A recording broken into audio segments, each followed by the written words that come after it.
Ang programang ito ay hatid sa inyo ng Air 21. Sagot ko, padala mo!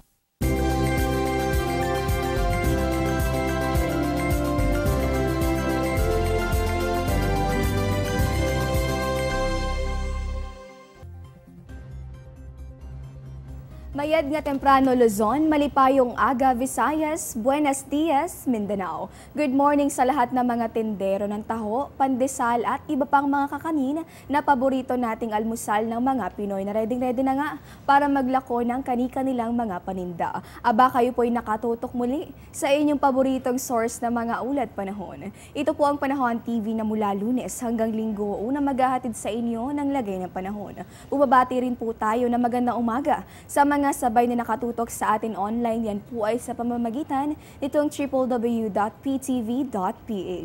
Ako po ang muli ninyong makakasama at maghahatid ng mga dapat ninyong malaman sa lagay ng panahon ngayong araw ng Linggo, July 10, 2016. Ako po si Desiree Zonyo. Bago po ang lahat, halos maghapong umulan nitong Sabado. Ano po, napansin nyo rin ba yan? Kaya naman alamin natin ano nga ba ang mga naging dahilan nito dito sa ating weekly weather recap. So kahapon nga umiral itong southwest monsoon o habagat. Partikular po yung nakaapekto dito sa may kanlurang bahagi nitong Luzon hanggang dito sa may kanlurang bahagi nitong Visayas. Nagdala po ito ng monsoon rains, partikular na sa may bahagi nitong Zambales at Bataan hanggang dito po yan sa may bahagi nitong Cavite, gayon din sa may Pangasinan hanggang sa may Tarlac, Pampanga, Nueva Ecija at sa may bahagi po ng Bulacan. Occasional rains o mga paminsanang pag-ulan naman yung umiral dito sa atin sa Metro Manila hanggang dito po yan sa natitirang bahagi nitong Luzon. Ayon pa naman sa Pag-asa, maulap na kalangitan na may kasamang mahihina hanggang sa katamtamang pag-ulan naman yung umiral dito po yan sa may kanlurang bahagi nitong Visayas habang bahagya hanggang sa maulap na panahon na may kasamang mga pulo-pulong pag-ulan o pagkidlat at pagkulog naman yung naranasan dito po sa natitirang bahagi nitong Visayas hanggang dito sa malaking bahagi ng Mindanao. At sa punto pong ito, check naman natin yung ating mga astronomical data. Kung ikaw ay nagwa-warm up na at paalis na ng bahay maya-maya lamang para mag-jogging o mag-ehersisyo, abangan po natin ang sunrise. Yan po ay sa ganap na 5:33 a.m. at ang sunset naman natin pagsapit po yan ng 6:30 ng gabi. Ang atin naman pong moonrise, yan po ay ganap na 10:31 a.m. at ang moonset naman pagtungtong ng 10:55 ng gabi.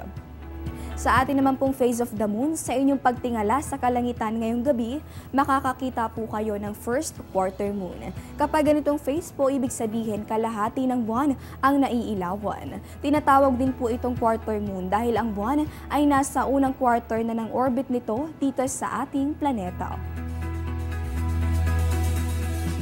Sa mga papalaot naman mamaya along Manila Bay ang high tide po natin, yan po ay sa ganap na 1:22 p.m. kung saan ang level ng tubig, posible po yung tumaas ng 1.02 meters. Pagsapit naman ng 6:10 ng umaga ang ating low tide, maaari po yung tumungtong sa 0.54 meters sa nasabing oras. At dahil nga napag-uusapan na din natin yung mga level ng tubig, check na rin natin yung level ng mga tubig dito sa mga pangunahing dams dito sa atin sa Luzon. So kabilang po sa ating mga binabantayan yung Magat, gayon din itong Pantabangan at itong Angat Dam. So unahin po natin, batay dito sa mga pinakahuling datos ng Pag-asa, nagkaroon pa rin po na mga pagbabayan po ay umabot sa mga sumusunod na bilang. Batay po yan sa latest monitoring ng Pag-asa.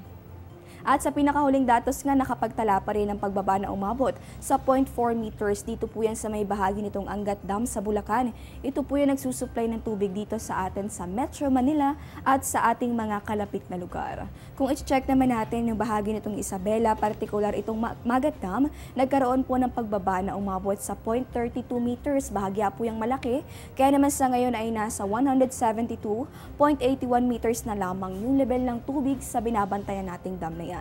Dito naman sa may Pantabangan Dam sa Nueva Ecija, naging positibo yung epekto ng mga pag-ulan sa mga nakalipas na araw dahil umakyat po ng 0.10 meters yung level ng tubig sa nasabing dam kung saan sa ngayon ay nasa 185.54 meters na lamang yung level ng tubig sa nasabing dam. At nako, dahil nga tag-ulan na, mahalagang alam natin alin ba mga lugar itong madalas bahain at mga dapat nating iwasan. Narito po ang listahan mula sa MMDA.